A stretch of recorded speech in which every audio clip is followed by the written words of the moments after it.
Welcome back everyone to the Bayonetta 2 Let's Play. This time around we'll be heading to Chapter 8, the Ancient Civilization. So without further ado, let's begin!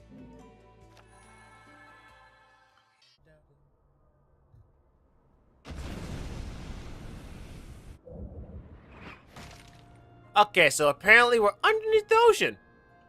Or somewhere, I don't know. This is... Welcome to hell, love. Too late to repent. But isn't that the gates of hell? Are we technically in hell, or is it like subcategories of hell? Are we going for that kind of like version of hell? I'm assuming it's that kind of version of hell. Let's just say she's not having a good day. No, she isn't, little one. But she'd still be alive if she hadn't wasted her life saving mine. Huh? Well, she doesn't seem like such a bad friend after all. Fimbulventer can wait for now. I'm opening the gate. Well, thank you. Oh, I can't just leave you at a shuttered gate after your sob story, love. Besides, who's gonna save you if our stalker decides to show up again? Alright, let's do this. Oh shoot, actual like sidekick and main character bonding, what is this? But yeah, throughout the entirety of this chapter I might want to add is basically going to be surrounding the goal of opening the gates of hell, or breaking down the barrier for the gates of hell. In order to do that, our good friends Bayonetta and Loki had to traverse this broken up landscape to find a way to maybe just break open the barrier. My suggestion, which I don't think anyone's going to take into consideration, is just shoot Bayonetta out of a giant gun. I mean, she's already made of metal, just saves a step right there. But for the moment, we kind of have to take on the, composer of elements, Greed. Now, Greed is one of those enemies that kind of utilize the two different elements in this game. You know, being fire and ice. The two front heads of fire and the back head's ice. Now, it's not exactly a hard boss, like I always say about these kind of bosses, but you need to watch out for dodging and the random times where they usually, turn around to switch elements. They do it pretty quick, so you need to watch out. Ice, of course, freezes you for a big chance to shake it off. Fire, I believe, is just base damage, but I believe there's a slight burning effect. Now, this enemy is actually kind of similar to another weapon you actually get by collecting a few different golden LPs, or records, I should say. That weapon is called, what is it called? The Undying? It's Undine. That kind of Undying. And basically there's giant billy clubs that also function as a spray gun of sorts. And you can actually switch between the two different elements, fire and ice, like mid-combo by spinning the control stick around. Which I think is pretty neat. You can also, during combo, if you hold the attack button you use, do a little spray of whatever element you're using. Which is also pretty nice. Personally, I don't really use them that much, but one of the main combos is really nice because it utilizes a giant dragon of the specific element you're using. Which is, a very good way for crowd control. Which is why I think that weapon's kind of the best in that kind of regard. But of course, I always prefer to use a scythe for my crowd control since it's a giant weapon. And it also doubles, like I said before, as a kind of ranged weapon if you hold the attack button.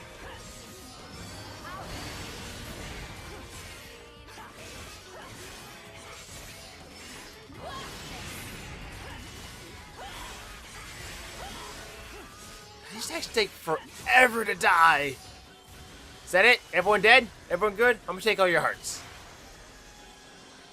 Oh yeah, also I should probably mention then, I believe it's this one, where you not only get halos, being where, angelic halos, but another form of currency that's now been developed is, I don't know what it's exactly called. I'm gonna call them devil gems or something, blood hearts or something. It's some form of demonic currency. It looks like yellow, not really yellow, red and blue gems. Buddy, where you... Loki, what did you do?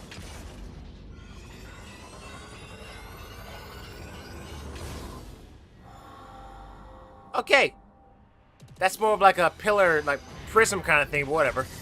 Now, Golem, oh, the things I can say about Golem. First of all, He's a bit of a tricky one. He is. He's very similar to a boss in the first game, where it basically is a combination of different shiny Lego blocks. But this time around, it's a bit more of a polymorphic kind of nature, like a gel kind of thing. Like that one Terminator guy, who like morphs in different things. Now, the one thing about this boss fight is basically, you don't watch out for his random like changes. He can sometimes change to like a gun, a moving sword kind of thing, another form of a dog kind of thing. And also, this is the first instance of the basically morphing or using materials, which I never done before, but since I had no items before going in here, I kind of had to do it real quick and make a few items. Now, the different items you can make, like, are listed there, like the health items are green, magic items purple, red damage boost, yellow defense boost. In order to make the different items, you have to collect different colored materials, like the green material, red, and yellow. Mixing these things in like different ways gives you the different items, and usually that's usually found via going to the little witch's handbook that's kind of in the corner. Usually, I always like to tend to have at least one health item, one power up item, and one defense item or another health item, depending on if it's a mega one or not. Because there's also a mega item and there's also a normal item. There's also a Midas Testament, which allows enemies to bleed a bit more. I believe I had mentioned that earlier, but you know, for the sake of repetition. But back to Golem. One little tip I want to say before, you know, I get utterly creamed by him, because this guy in my eyes is kind of hard in a sense. Very erratic, very spontaneous. He's not exactly unpredictable, but he's a bit, I don't know, sometimes hard to read. But whenever you're fighting that guy, always make sure to get him to the point where he just falls apart, and his glowing, like, orangey soul is kind of exposed. And that's the point where you want to do most of the damage. We need something to open it. Yes. This part! This familiar bit. Let's try out this piece. Now, what we're going to be doing right now, throughout the entirety of the Ancient Civilization chapter, is basically going into different past sections. It's kind of similar to how... Did it happen in the first game? I don't know why. It reminds me of something, but the whole process is similar to, like, when you're opening one of these special chests, you know, the Remembrance of Time chests. Wow, he is a very shiny guy. I feel I could sell him and get like 1,700 Lamborghinis. Oh, he's got a very big sword. Too bad he's gonna have to die. Goodbye. You were supposed to die. I hate it when that happens. Whenever like try to do some fancy torture kill, they technically always bust apart the enemy, but if they have a smidge of health left, it's just a smidge, they always just reform back into the original piece. So it's like, you just ruined everything, man. Why you gotta do that to me? But you want to watch out every single time you go into like one of these past sections, because there are a few little hidden goodies here and there for you to collect. So be careful of that.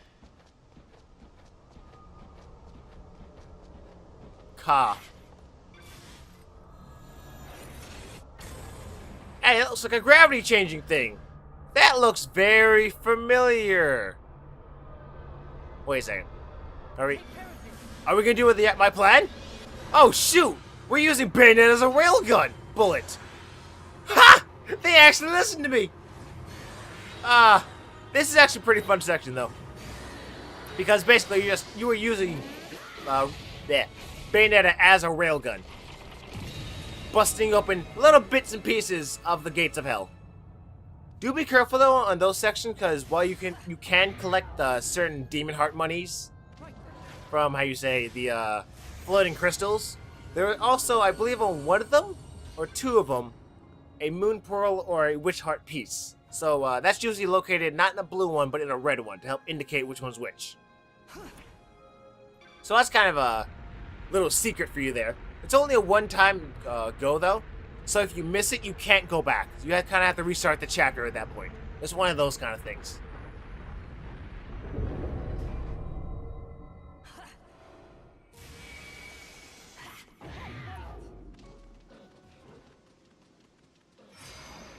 Ah, God. I was doing so good. I thought, hey, it's just a nice clean run. Nope. This guy kind of had to come out of nowhere and just make my day bad. But you know what? Screw it. Here's a bat in the back.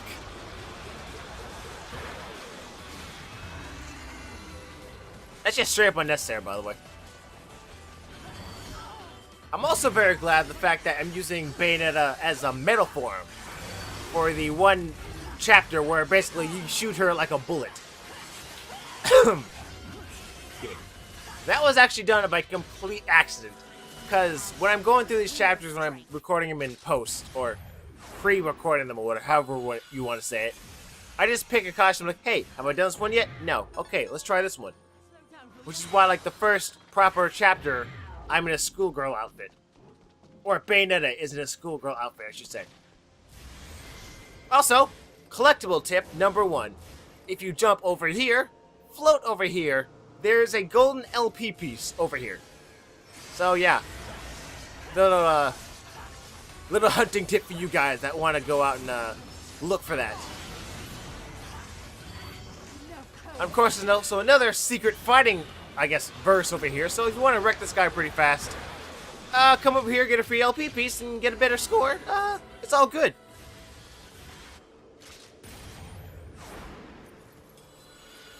Sadly, though, you still have to go around. You can't jump through the waterfall and go through the portal, which is kind of lame, which I think I actually tried, and then I died.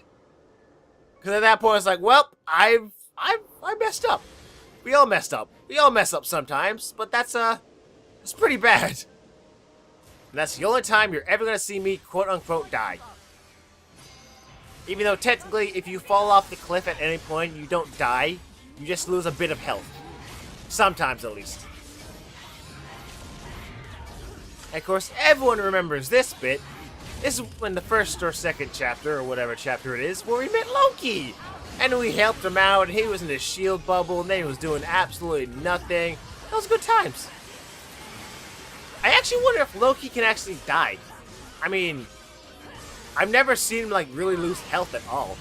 Unless maybe I did, I'm not paying attention, but, you know. I don't think I've ever see him lose health. He always, like, goes into a bubble, sometimes flips around behind me and just throws the random card here and there. I think he stole my kill. I think he actually stole my kill. The little brat.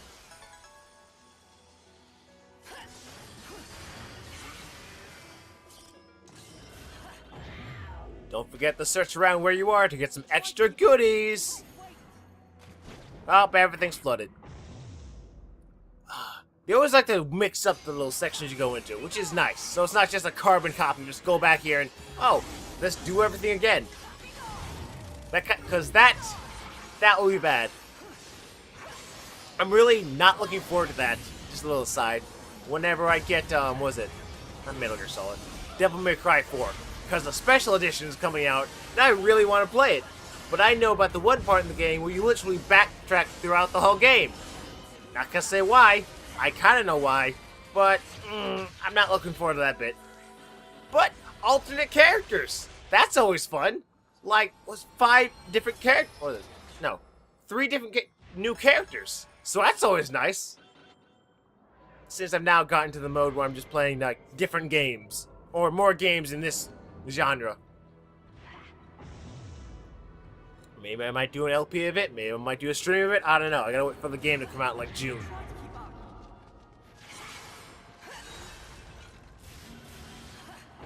Unicorn Horn. Yep, that's one of the red materials. And Golem's back. Nope, nope, not gonna deal. Not gonna bother. I'm just gonna go. Not okay with you. You just leave. I already beat you. You shouldn't be here. What even are you? Just an amalgamation of just metal goo and Lego bricks. It's like someone went crazy with like wacky glue or something. I'll show you real pride of the Umbra. Nailed it. I am the best. God! No. Why is it red? I don't like how it's red. Make it not be red. Leave. Go away. Be gone with your existence. Go back to hell. Oh, wait, we're in hell. Go back to purgatory. Or yo. Whatever you kids want to call it nowadays. But yeah, the one different thing about the red version is, which you probably noticed, it's on fire. Well, the blue version is basically the same thing, like, you know, just basic blue version. This guy's on fire, so you need to watch out for him. Similar tactics, probably mixes 1 or 2 extra attacks in there, just to make use of his fire. But, nothing really fancy, nothing really special. I've now gotten into the taunting mood, I've noticed.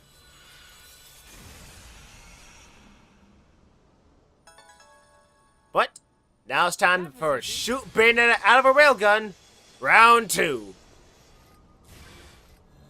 I can just show, thank you. Please, get your words.